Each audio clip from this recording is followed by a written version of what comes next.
Hello जय हिंद साथियों, स्वागत है आप सभी का अपने यूट्यूब चैनल संदीप बिगिनर में। देखिए, आप सभी को पता है कि एक लाइन सी बन गई है भर्ती बोर्ड में कि पहले उन्होंने एग्जाम को लेकर के नोटिस निकाला, उसके बाद उन्होंने फिजिकल को लेकर के कंपनी के लिए टेंडर निकाला और उसके बाद उन्होंने कल ओटीआर के लिए निकाला और फिर से उन्होंने एक नोटिस और निकाल दिया गया है आज। तो उसी के ऊपर हम बात करेंगे कि ये जो नोटिस है ये किस लिए निकाला गया है और ये मतलब ऐसा चल के आ रहा है कि इतने नोटिस निकाले जा रहे हैं, ये सब इतना क्यों हो रहा है। ठीक है, तो इसके ऊपर हम बात करेंगे। ये जो नया नोटिस है ये किस लिए है। भैया एग्जाम देख लिया हमने, फिजिकल देख लिया, ओटीआर देख लिया, अब ये क्या आ गया नया, तो इसी के ऊपर हम बात करेंगे। ठीक है, और उसके साथ साथ जो ओटीआर वाला जो सिस्टम है वो ओटीआर कब से लागू होगा, कब से रजिस्ट्रेशन चालू होंगे, उसके ऊपर हम बात करेंगे।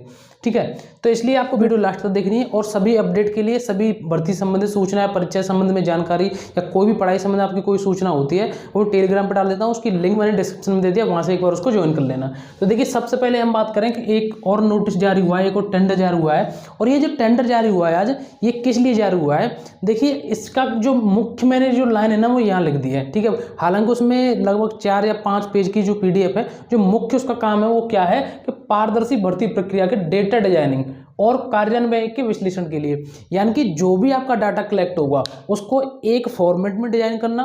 ठीक है, और पूरे कार्यान्वयन के लिए विश्लेषण करने के लिए, यानी कि उसकी पूरे एनालिटिक करना। ठीक है, कि किस किस तरीके से क्या हो रहा है जब आप फॉर्म भरें।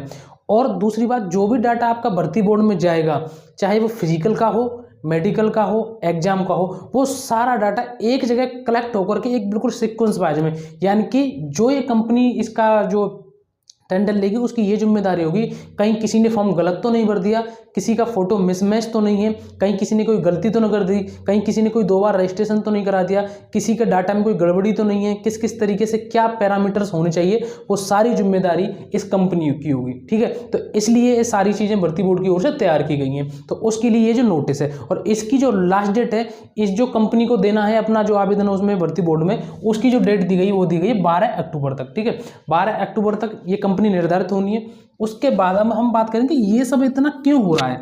मतलब अब तो आपको भी एक गुस्सा सा आने लगेगा, यार क्या नोटिफिकेशन नहीं आ रहा, बाकी सब कुछ आ रहा है, हर 2 दिन बाद एक टेंडर, हर 2 दिन बाद एक नोटिस, कुछ ना कुछ आ रहा है।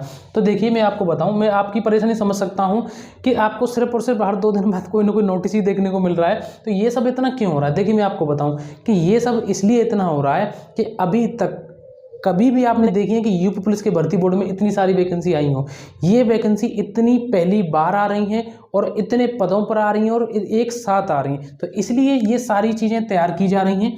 ठीक है, क्योंकि ये चीज़ भर्ती बोर्ड को भी पता है कि हमने इतनी वैकेंसी पहले कभी नहीं कराई है, ये सारी एक साथ इतनी भर्ती आ रही हैं और उनके लिए भर्ती बोर्ड पहले से ये सारी चीज़ें तैयार कर रहा है। और दूसरी बात यह है कि समय के साथ, जो कि आपको भी एक सीख लेनी चाहिए कि जो कि समय के साथ खुद को भर्ती बोर्ड बदल रहा है, क्योंकि आपको पता है टेक्नोलॉजी के समय है, टेक्नोलॉजी का सभी फायदा उठा रहे हैं और इस टेक्नोलॉजी के दम पर ही वो आपके बीच में से जो भी मुन्ना भाई होंगे ना उनको पकड़ेंगे जो फ्रॉडगिरी करेंगे। ये सारी चीज़ें उसके लिए की जा रही हैं। ठीक है, तो इसलिए इन सब चीज़ों में टाइम लग रहा है, धीरे धीरे ये सारी चीज़ें तैयार की जा रही हैं भर्ती बोर्ड से। इसीलिए अब बात करते हैं हम कि ओटीआर के लिए, कि ये जो ओटीआर कब से चालू होगा। बहुत सारे कमेंट में पूछ रहे हैं कि इसकी लास्ट डेट कब तक है, हम कब से करें। तो देखिए, अभी ओटीआर बिल्कुल चालू नहीं है। जैसे ही ओटीआर चालू होगा, यानी कि 1 टाइम रजिस्ट्रेशन, तो भर्ती बोर्ड की ओर से आपको सूचित कर दिया जाएगा। ऐसी कोई बात नहीं है और उसके लिए बहुत सारा टाइम मिलेगा। ठीक है, क्योंकि ओटीआर के बिना आपका कोई भी फॉर्म सबमिट नहीं हो पाएगा। इसलिए आप ओटीआर को लेकर के बिल्कुल भी चिंता मत करिए। जिस तरीके से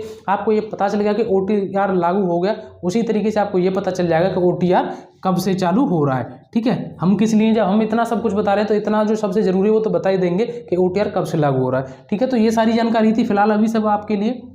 ये नोटिस आया, ठीक है, धीरे धीरे आपकी जो प्रक्रिया है वो नोटिफिकेशन के नज़दीक जा रही है।